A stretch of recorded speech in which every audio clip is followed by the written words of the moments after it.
Well, hello everyone. Apologies for hitting the live button a couple of minutes late there. I was having such a lovely chat about SEO with our panelists. I totally forgot that we were supposed to be doing it in front of all you guys. So we have now managed to do that, which is good, isn't it? So you are here for our expert panel Q&A webinar. This is the event we round off each of our masterclass months on Keep Optimizing with. Or actually, to be fair, we don't generally do it in November and December because you guys have got enough to be doing in those months, but we do it the rest of the year. And this one's about SEO, which, as we're seeing CPAs going up, having your SEO in gear is certainly something you want to be putting a bit of effort into at the moment.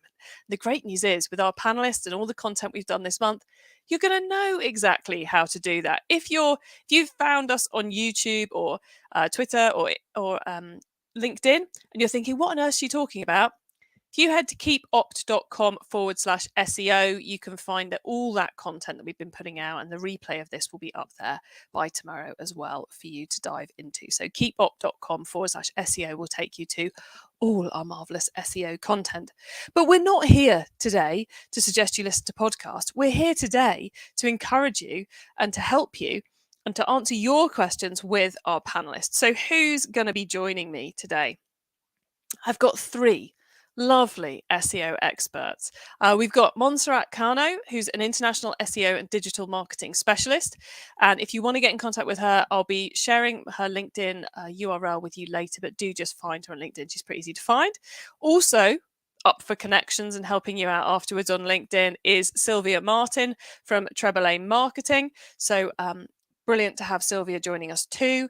And then we have Rob, who I'm sure is totally welcome to be connected to on LinkedIn. But Rob is from Spec Digital, the lovely, marvelous sponsors of our month of SEO content. And they, as part of their sponsorship, have agreed that they have free consultations available for you lovely people who are taking part in our SEO month. And you can get hold of that and find out all the information via the short link keepopt.com/spec, SPEC. Simple as that. And then you've got me. I'm the host of the Keep Optimizing podcast, and I get to funnel your questions to our experts. So if you are watching right now and you've got a question you would like our experts to answer on the subject of SEO, submit it to me now. Wherever it is you're watching, somewhere around you, right? Somewhere around this screen, there will be a comments box which you can put a question into, which will magically come through to me, and then I can put it to our panelists. The important thing to remember with that is the sooner you ask your question, the sooner I can ask it, and the more likely we are to get it answered for you. If you wait until 40 minutes in, and I've only got 5 minutes left, the chances are I'm not going to manage to get your question answered. So get those questions in as and when they occur to you. Feel free to put them in now. We are here to answer your questions. But, if you're happy just watching, I've got plenty of questions to ask them, which is, as I said earlier, is why I was late hitting the live button. So I've given you a super quick intro to our guests, and the reason I've done it super quick is because they are better at introducing themselves than I am at introducing them. So let's bring them up on stage. Here we go. Hello, all of you. I'm going to ask you each to introduce yourselves. We're going to start off with Montserrat, then we'll do Silvia, then we'll do Rob. So Montserrat, please do let the audience know a little bit more about you and what you do in the world of SEO. Hello, everyone. Good afternoon or good morning, wherever you are at the moment. It's lovely to be here. My name is Montserrat Cano. I am an international SEO and digital marketing specialist, consultant, now working with brands from all over the world just to help them to improve their online sales and brand experience online. Awesome. Sorry, I was trying to paste your links and your LinkedIn link into the chat and managed to put my keyboard in the worst place possible, which I keep doing today. So I should try not to do that. Very nice. But Montserrat, awesome to have you with us. Thank you very much. Thank you. Silvia, how about you? Hi, hello everyone. So I'm fine. Yeah, I'm so happy to be here. It's a great opportunity. And yeah, so I'm an independent SEO consultant. So I have my own business, my own independent consultancy called Trebole. I had almost 9 years of experience. I did work in-house, then agency side, and now as consultant. And as Monse, I also have like international clients, even if I'm based in London. Excellent. See, guys, I did tell you we have some amazing experience here in the podcast today. And of course, we've got Rob as well. So Rob, do tell us a bit more about yourself and Spec. Hi, everyone. Yeah, so as Chloe said, my name's Rob. I'm one of the senior SEO consultants here at Spec. I've been in the marketing world for probably the best part of just over 10 years, and specifically focusing on SEO for the past 5. I'm sort of more angled towards the technical side of SEO, but obviously you can't just do one bit of it. You have to make sure it's all covered. So we do look at content and offsite, backlinking, as well as sort of the code on websites. Again, as Chloe said, it was a very nice intro for Spec. We've been sort of sponsoring the SEO month this month, and we sort of support our clients with primarily growing their businesses online. So whether it's e-commerce across Shopify or WordPress, WooCommerce, we also do sort of lead gen as well, and PPC and things like that. All things sort of to do with Google and getting found and growing visibility. But yeah, primarily we look at sort of growing revenue, looking at all sorts of channels that are driving traffic to the website and looking to optimize those websites to get the most out of them. Brilliant. Thank you, Rob. Now, everyone out there watching right now, as I said, we have amazing panelists. If that has sparked any questions, now is the time to get them into us. Get those questions in early so I can get them answered by our panelists for you. Early questions. Simple as that. Please do not bombard me at 40 minutes past the hour, because that will be very stressful. Okay, so where do we start with our questions today? I think I want to kind of take us to the big marketing picture we've got going on at the moment, which is, as I said earlier, we've got the CPA levels going up. We've got kind of in this world where you can't just do one marketing method to the nth degree and hope to succeed, by which I mean those businesses that just went, yeah, we understand Facebook ads. There now, because you've got to do so much more. There seems to be a big refocusing on retention and refocusing on the cheaper, in inverted commas, marketing methods, the more organic ones like email and so forth. But I haven't been hearing as much noise about people shifting more effort, more budget to SEO than I have been on the front of email and some of the offline and referral based stuff. So do you think this is the year where everyone should be, as we discussed with in the episode with Silvia that went live just yesterday, really getting those audits in place, getting their SEO tasks in place, not just doing a little bit here and there, but really getting focused on it? Rob, let's come to you first on this one. So basically that very long piece was, is this the year to get your SEO house in order?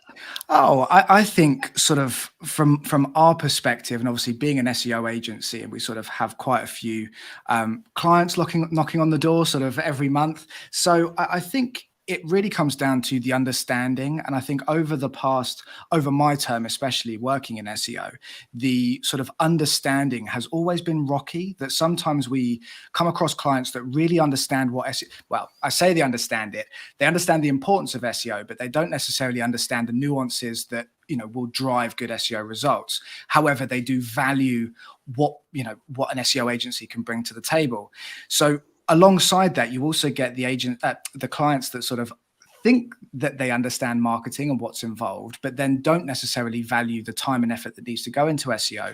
So we spend a lot of our time trying to educate those, because they'll still call us up and say, oh yeah, well, our organic traffic is falling off the roof. These competitors are all above us and they're getting all our traffic. What can we do? So we sort of go into that process of understanding what their business needs are and trying to create a strategy for them that sort of benefit or sort of take the same angle that they're looking for. But I think it definitely comes down to that understanding. And I think if we were looking at it on a line graph, I think it's going up. I think more and more people understand or recognize the buzzword SEO. Oh yeah, I've heard of SEO. I sort of understand what's involved with it. It's like, okay, great. Well, do you understand what it could actually bring to your business? No, not really. It's like, great, come and sit down. Let's have a look at analytics. Let's have a look at sort of what's going on with your website and actually showing them the opportunity. This is one of your target keywords that at the moment you're not on Google for at all. And by doing a list of things that, all right, at the moment you might not understand what these are, but these are all going to work towards getting you found on Google. And in turn, that's going to, that's revenue, that's money coming in. The more clicks to your website, the more money that you could potentially get. So I think, without sort of waffling, Chloe, no, you do need to rein me in, because I will just go off on a tangent. But I think, generally the understanding of SEO is becoming more widespread. In terms of people sort of focusing all their efforts into one channel, we have seen that, where they'll sort of take their eye off the SEO ball and go, right, we're putting all our effort into Facebook for a minute, we're putting all our effort into email. And it is completely, you do need to branch out and make sure you're looking after all these channels to make sure that, when you're looking at analytics of your top source of, your top channels, if one is sort of not doing as good as it could, then absolutely spend a bit of time bringing that up, but don't take your eyes off the ball. I think it was, it might've been Montserrat, you said in your interview that, or on your podcast, that, you need to keep focus on this, because if you take your eyes off the ball, it will start to drop. It's sort of you need to keep going with it. Yeah, I think we've reached that arena where not only is it important to have your eye on the ball with SEO, but SEO has become so much more difficult. You can't just pay it lip service. To kind of summarize all you were saying there, Rob, you can't pay it lip service. You actually got to know what you were doing. And Montserrat, Rob's just referenced our podcast episode together. So what's your take? Is this the year to properly get yourself upskilled and focused on your SEO? I think this is one of those years where you definitely need to do that. It's not the year, it's all the time. It's all of the time. Because SEO, as you said, has become more complex. It really has, and it has become a lot more technical. It will be becoming more technical over time. But that doesn't mean that brands normally should actually get away from it simply because it's too technical. Just get the advice of a technical advisor, an SEO person, so that you can actually get that idea of how you can actually say travel the world of SEO, how you can actually get your visibility up, and hence your online sales, your for e-commerce, or leads up, etc., etc. I think over time, what I have been seeing is that the more difficult times, the tougher times, the economic times, if I'm making any sense, the more people shift towards PPC, towards perhaps even email, towards other channels that may seem to be a bit less daunting because they are less technical, or they seem to be less technical. But don't be fooled. All digital marketing is rather highly technical, even social media. It doesn't look like it, but it is. It really is. And you do need, as a brand, a specialist or specialists that look into the different areas of digital marketing, including SEO, especially SEO, because the consequences of not doing that can be disastrous for a brand, particularly when we are actually looking at a rebranding, or as a replatforming, a website migration, etc., etc. But this is a year to do that. Yes, and it's that. I like the fact you're suggesting we get the technical side of it right, and I feel like it's like you could have, until now, you could have just kind of snuck along with some good SEO sales without having to really get it. And now is the time to start investing if you haven't been already, and reap the rewards if you've already been there. Silvia, I'm going to change the question a little bit for you because we've had a really lovely long question come in, which is from Caroline Campbell, watching over on LinkedIn. So hey Caroline, thank you for listening to the podcast. Thanks to you for joining us live, and thank you for your question.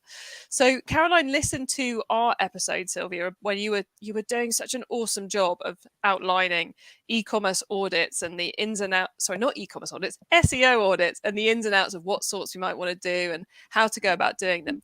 Caroline is key to do it. She's thinking about getting someone on Fiverr to help her. She wants to take the work in-house from the audit because she can't afford to go down a monthly SEO agency fee. That's really a red flag to all our guests, but we're not going to dive into that bit of it. Instead, I'm going to reframe your question a little bit, Caroline, which is, if we're looking for someone to do one of these audits, Silvia, what what should we be putting into that brief if we're going out to a service like Fiverr or Upwork, or if we are sending an email to a number of people? Maybe Caroline's going to send an email to the three of you after this, or contact you guys on LinkedIn. What are the key things you're looking for in that brief to know that this, as a client, what should you be putting in that brief to make sure the person you're going to be hiring to do it, or the team you're hiring to do it, actually know what they're talking about? Because it's very easy to create a bad SEO audit that no one realizes is a bad SEO audit. It's kind of like that bit. Silvia, does that make sense as a question? Yeah, it does. It does. Awesome. It's a bit of a difficult question, because just like ordering an SEO audit to someone that you don't know, and just like, it's like Googling it. Okay, I want an SEO audit. It's difficult because, as you say, the quality is important, because you can pay a lot of money or a little of money, but importance is about the insights, right? And I won't really recommend just to do it like that out of the blue. I will recommend her to first, okay, if she has that thought, it's like, okay, yeah, I'm interested in that. First, reach around her if she knows someone that knows about SEO, that they can recommend someone. And also, it's good, it depends on the kind of the business, if it's a small business, medium business, or big business, right?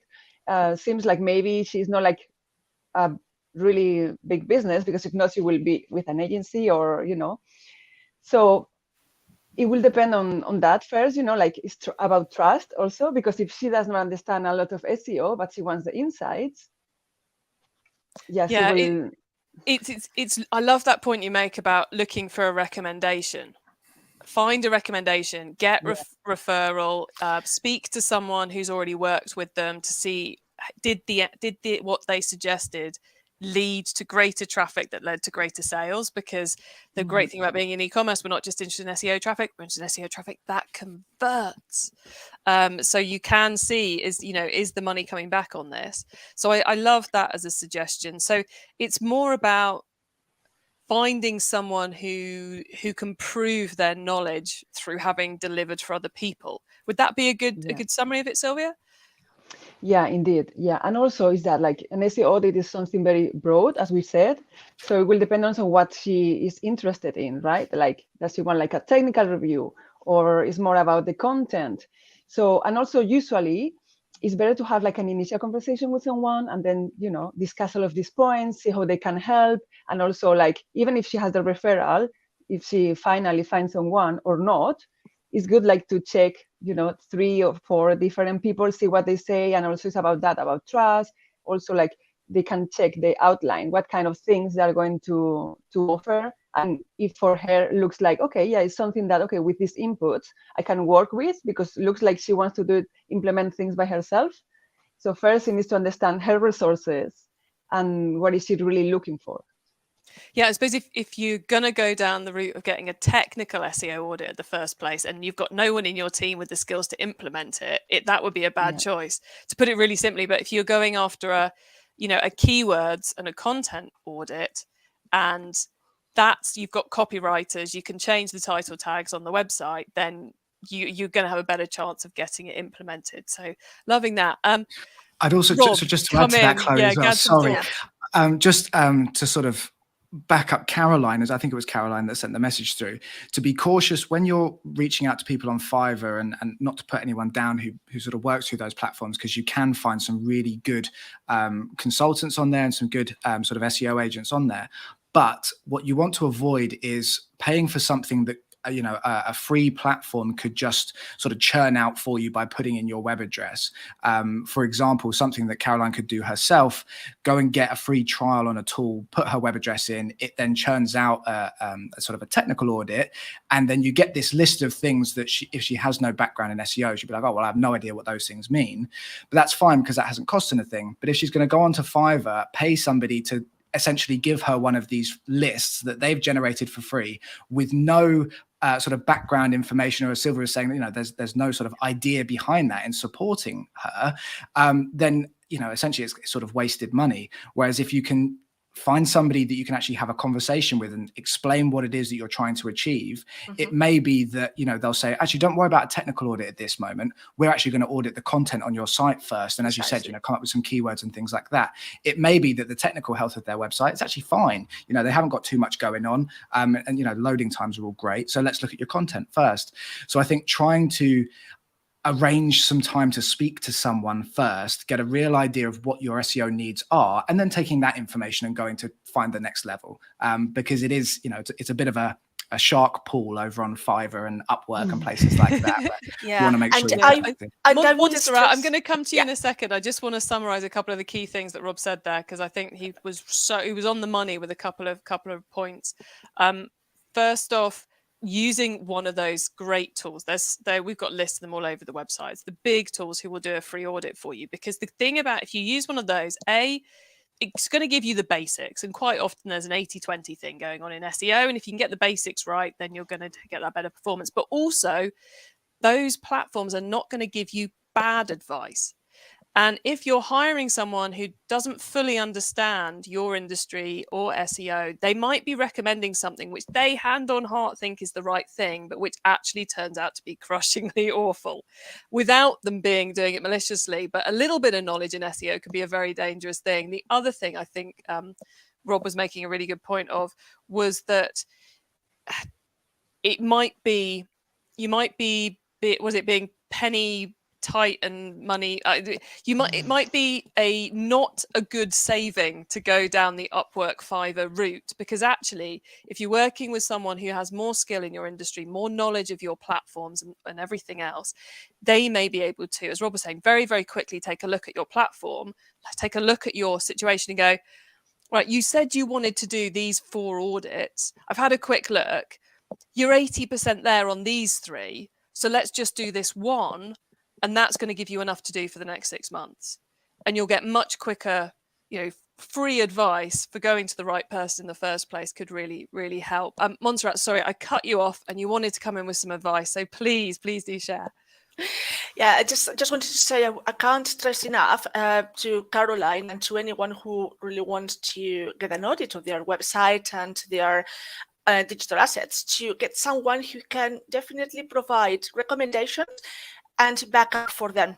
Because a lot of the times you have seen audits that are just lists of things that are wrong, never things that are right, and no recommendations, or maybe one recommendation which is has no context whatsoever. So this is something really important for every type of business. It doesn't matter whether it is big, small, enterprise, doesn't matter. This is something that you have to do. And something really important that all consultants should do, and I think we all tend to do, but this is so that Caroline and any other businesses who might be listening to this podcast do, is we try and listen to their needs. I mean, if we are there, we are there. We're trying to listen to their needs, see what exactly it is that they have to do, and then we recommend accordingly. And auditing is something that they need to implement within their processes. So it's not a one-off, it's something that they have to do over time. Maybe not every month, maybe not every day, but maybe once or twice a year. So this is not something that they should do just once every 10 to 5 years, because over time I have come across many companies I have been working with, or many clients who have never done a website audit, or they have audited a small site of their business, and this is where problems come from, really, because they haven't been able to identify what problems they have, what things they need to fix right now or maybe later in the future, and they maybe don't even know what is actually working well. So there are two sides of things. It's what do we need to fix and what do we need to actually enhance. Well, yeah, it's you make a great point there, Montserrat. Audits are a great way of kickstarting a refocus on SEO, or a focus. In fact, they're the only way, quite frankly, of kickstarting or getting started in the first place. But they're not a one-off. Silvia, before we move on from audits, as our resident audits queen as of yesterday's podcast, anything you wanted to add? Anything we've missed on that? No, I think that, the main things we have already mentioned. Yeah. Cool. Excellent. Well, that's good. We've got the seal of approval. Caroline, that should have given you plenty to think about on that front. Now, something which, sorry, guys, if you've got any questions, we've probably got time for maybe one more, possibly two more. So do add those in if you want to send those through to me. Something which I remember being utterly obsessed with this about 10 years ago, what the name was of the latest Google algorithm update. Or, there was Penguin and there was Panda, and we were all obsessed with Penguin and Panda. This is Chloe being a little bit naive, this question. So apologies for the naivety, but I think it might spark some good debate. Are algorithm updates still happening? Are they just smaller? Do we just not talk about it enough, or am I just not hanging out on the right blogs? What's going on in algorithms land at the moment? Who wants to jump in on this one? I think algorithm updates are simply product updates. So just like any Windows updates, any computer Windows, so you get a Windows update, Google and the rest of the search engines, you have algorithm updates. This is what they do, just to keep their systems going, updated, etc. Sometimes what happens is that they affect really badly certain types of businesses, and sometimes they just don't. So we have had a couple of them recently. The last one, I think it was maybe a couple of days ago. Correct me if I'm wrong, Rob. It's about the products review updates, which basically is affecting all those websites that have reviews, and I'm guessing all those affiliates as well. But I think every single e-commerce platform will have probably lots of reviews or a review section. They should be looking out for all this and making sure that all this section is up to date, all the schema is working, etc., etc. So they're definitely still happening. I'm guessing then that we have less to worry about, less to do as a result of them. Rob is shaking his head. No. Rob, correct me, please. So, I mean, as I'm sure most people are aware, digital is always moving forward. So as part of that, Google is essentially moving the goalposts to sort of say like, oh, okay, you've got so far, right, we're going to change what that sort of goal is now. And you all need to sort of change your strategies to meet our new requirements.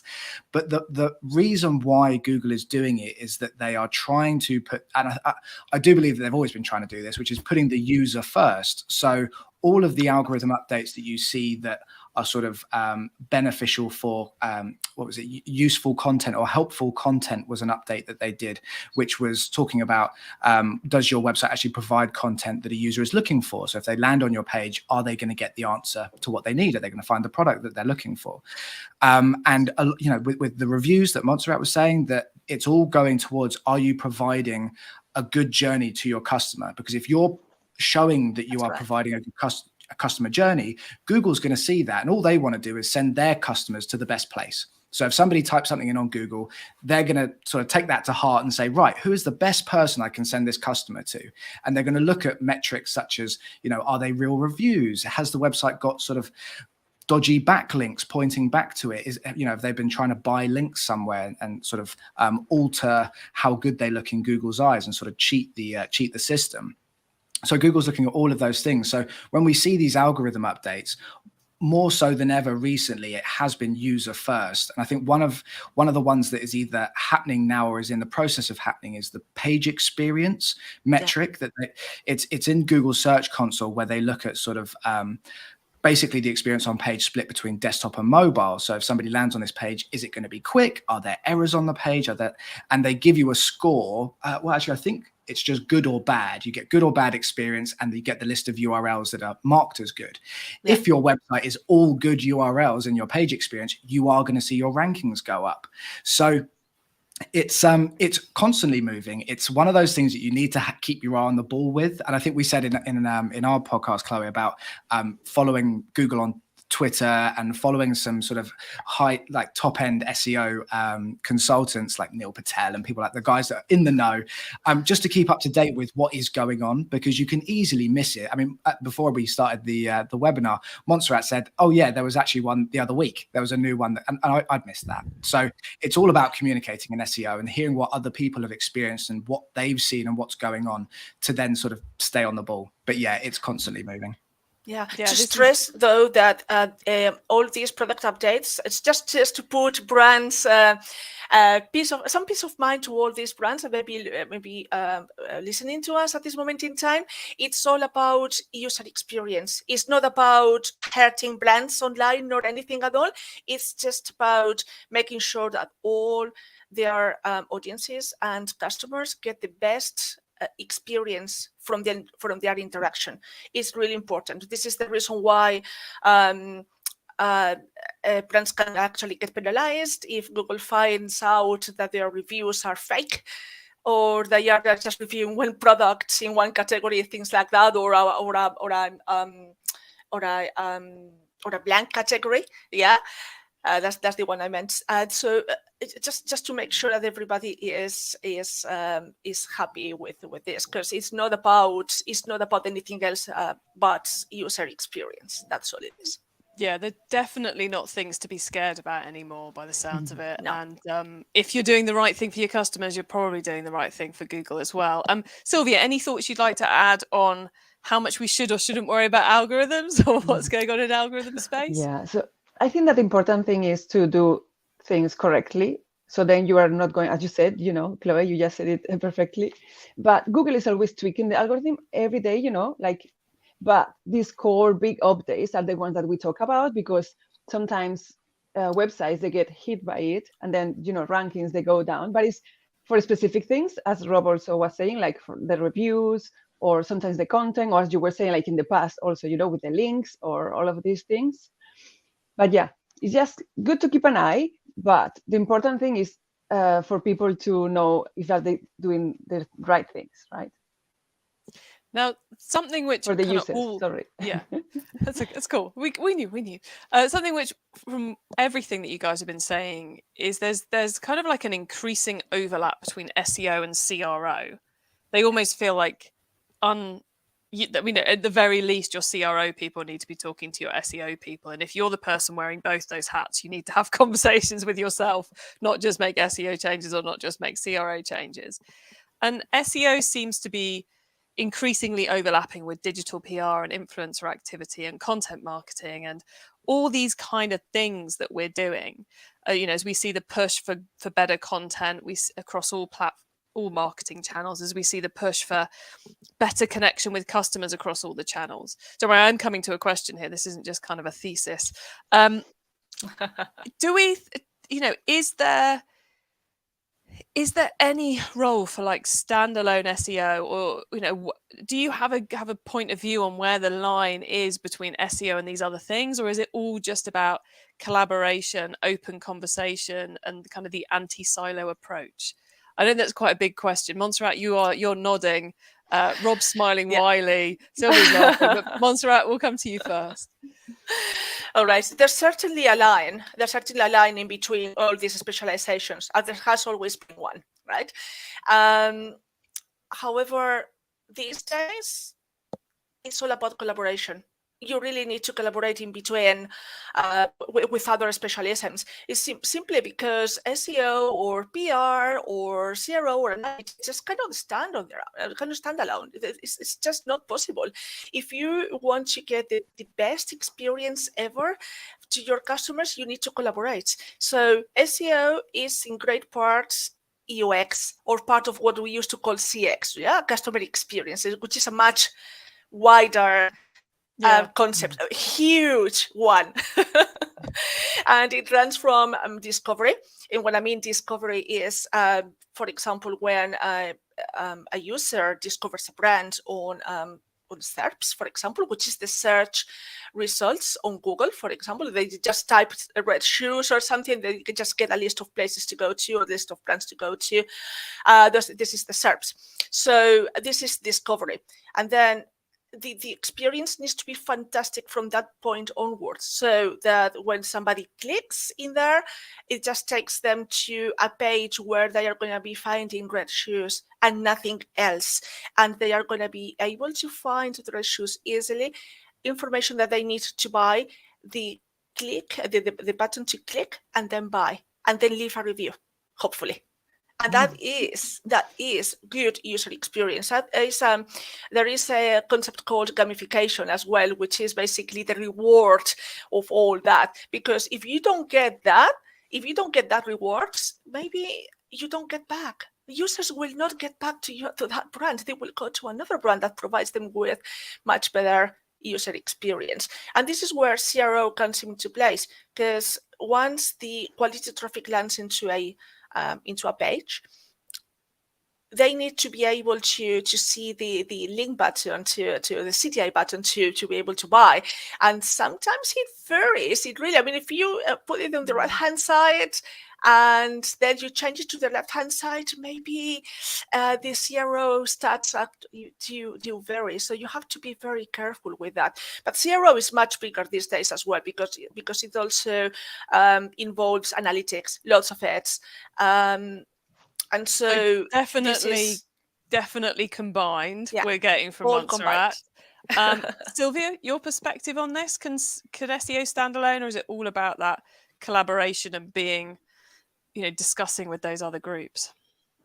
Yeah, I think that, as Montserrat was saying, so you can do both, right? There's always a line, and there's things that is more specific about SEO and things that you will work, but then you will share knowledge, and you will not only share knowledge, like work together towards maybe strategic goals or something. So for example, PPC and SEO sharing sometimes the keywords, or, as Montserrat was saying about the CRO, it's also very close to SEO. So together you can also try to improve things better. So yeah, definitely both. Definitely both. And Rob, to come to you. I think, we all share the same goal, whatever channel of marketing you work within, or whatever sort of area of marketing you're working in. We all are trying to achieve the same thing. We may all have different processes about doing so, which is why, as Monty said, collaboration is key. We need to sort of be delivering our findings to each other and working with each other to get the best out of it. There are certain ways that PPC may approach a campaign, that SEO may look at something different, and both of which need to know what CRO are doing to make sure that when they land on that page, they're going to actually purchase or make an inquiry, or whatever your call to action is. So I think, yeah, absolutely, there is a line. Everybody has their own thing to do, but certainly you need to be blurring those lines to collaborate and to take on knowledge from other departments that may just know a little bit about what it is you're trying to achieve better than you. And I think, you need to putting your hands up and saying, actually, you might know what is better for this landing page. What do you think we should do? What order should we display this information in? And say, yeah, actually, we did some A/B testing on this 2 years ago, and we found this happened. It's like, okay, cool, great. That's what we wanted to know. So yeah, collaboration, I think, yeah, we're all hitting for the same goal. Excellent. There we go, guys. Do not silo your SEO. That's what we're saying here. Collaborate. All right, guys, we are coming up towards the end of this live Q&A session. So I've got a final quick question for each of you, which is, what's your one tip for the people listening? I know, ridiculously insane. One piece of advice for everyone listening. Silvia, I'm going to come to you first, then Montserrat, and then I'll come to you, Rob. I want just 1, 2, maybe 3 sentences. We can keep this really, really focused. I've waffled a bit there to give you a bit of time to pick from the millions of things going around your head. Silvia, your one tip, one thought to leave the audience with. Difficult question, just one, about the whole world of SEO. I will say, because the thing is, it depends on the business, So, but for example, the first thing is you need to measure things, right? So you need to have Search Console or other kind of tools. So that's one thing that is important, to know what it is. And then benchmark with competitors and look for opportunities. So identify some opportunities that you can act on, to give you, to keep growing. If Love that's that. one tip. Get the data right, benchmark, and focus. I mean, that goes for all marketing people. Those 3 awesome pieces of advice there. Thank you, Silvia. And well done on squeezing 3 into just a couple of sentences. Impressive. Montserrat, please. Well, I'll do my best to squeeze the 3 sentences, right? Because first of all, I wanted to say that 71% of consumers, it's been found that they will be buying for a brand's name that they know of. So in this crowded landscape, I would recommend to be as strategic as possible. And to do that, it would be very useful to get to know your audiences, because now the audiences have changed. They keep on changing. They are becoming more technically savvy. They know their channels, they know what they like, and they are not going to be easily fooled into buying something that they may not like. So just try and research what they like, so that you can actually map out what you are doing, being that technical or content or backlinks, and know why you are doing it. And then obviously, as Silvia says, measure it at all times, because otherwise you won't be able to know what's right, what's wrong, or what to do next. Brilliant. Another great answer. Rob, the ladies have taken a lot of options there. Do you know what? It was a brilliant answer. That's what I was going to say as well. So yeah, and I completely agree, Monty. I think learn your customers. And if you think you know who your customers are, go and research them again, because that is where the growth lies. You know, if you don't know your customers inside out, then you can't provide what they need.